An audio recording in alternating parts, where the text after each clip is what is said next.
Chapter 61. Happy for all her maternal feelings was the day on which Mrs. Bennet got rid of her two most deserving daughters. With what delighted pride she afterwards visited Mrs. Bingley, and talked of Mrs. Darcy, may be guessed. I wish I could say, for the sake of her family, that the accomplishment of her earnest desire in the establishment of so many of her children produced so happy an effect as to make her a sensible, amiable, well-informed woman for the rest of her life, though perhaps it was lucky for her husband, who might not have relished domestic felicity in so unusual a form, that she still was occasionally nervous and invariably silly. Mr. Bennet missed his second daughter exceedingly. His affection for her drew him oftener from home than anything else could do. He delighted in going to Pemberley, especially when he was least expected. Mr. Bingley and Jane remained at Netherfield only a 12-month. So near a vicinity to her mother and Meryton relations was not desirable even to his easy temper, or her affectionate heart. The darling wish of his sisters was then gratified.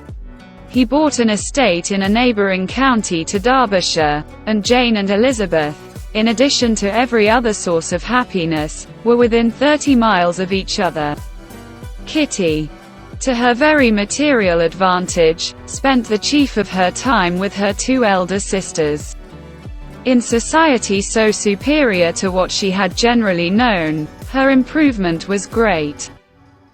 She was not of so ungovernable a temper as Lydia, and, removed from the influence of Lydia's example, she became, by proper attention and management, less irritable, less ignorant, and less insipid. From the further disadvantage of Lydia's society she was of course carefully kept, and though Mrs. Wickham frequently invited her to come and stay with her, with the promise of balls and young men, her father would never consent to her going. Mary was the only daughter who remained at home, and she was necessarily drawn from the pursuit of accomplishments by Mrs. Bennet's being quite unable to sit alone. Mary was obliged to mix more with the world, but she could still moralize over every morning visit. And as she was no longer mortified by comparisons between her sister's beauty and her own, it was suspected by her father that she submitted to the change without much reluctance. As for Wickham and Lydia, their characters suffered no revolution from the marriage of her sisters. He bore with philosophy the conviction that Elizabeth must now become acquainted with whatever of his ingratitude and falsehood had before been unknown to her, and in spite of everything, was not wholly without hope that Darcy might yet be prevailed on to make his fortune.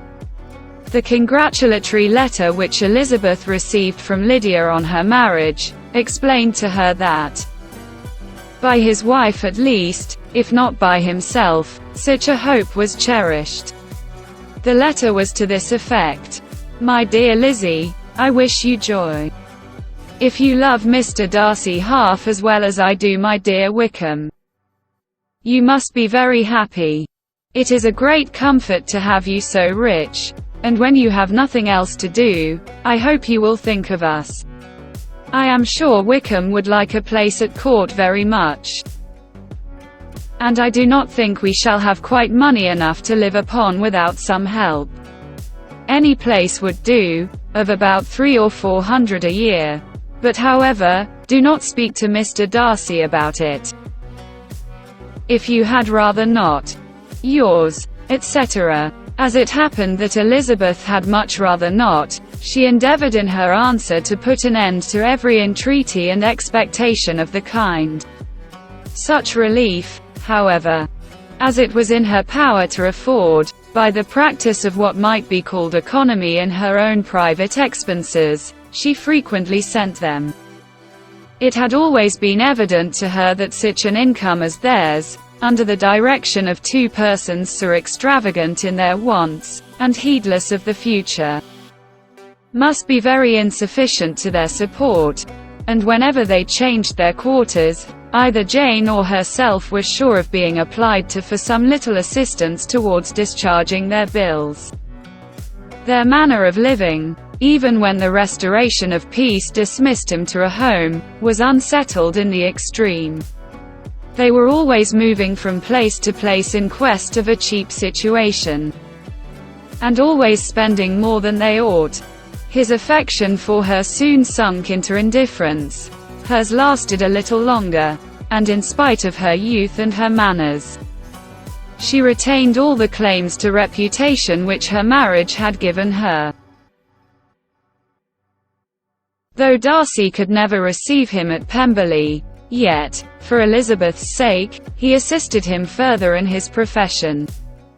Lydia was occasionally a visitor there, when her husband was gone to enjoy himself in London or Bath, and with the Bingleys they both of them frequently stayed so long that even Bingley's good humour was overcome, and he proceeded so far as to talk of giving him a hint to be gone. Miss Bingley was very deeply mortified by Darcy's marriage, but as she thought it advisable to retain the right of visiting at Pemberley, she dropped all her resentment, was fonder than ever of Georgiana, almost as attentive to Darcy as heretofore, and paid off every arrear of civility to Elizabeth. Pemberley was now Georgiana's home, and the attachment of the sisters was exactly what Darcy had hoped to see. They were able to love each other even as well as they intended. Georgiana had the highest opinion in the world of Elizabeth, though at first she often listened with an astonishment bordering on alarm at her lively, sportive manner of talking to her brother. He, who had always inspired in herself a respect which almost overcame her affection, she now saw the object of open pleasantry. Her mind received knowledge which had never before fallen in her way.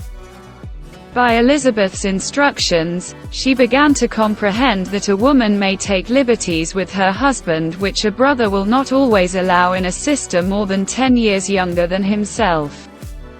Lady Catherine was extremely indignant on the marriage of her nephew, and as she gave way to all the genuine frankness of her character in her reply to the letter which announced its arrangement, she sent him language so very abusive, especially of Elizabeth, that for some time all intercourse was at an end.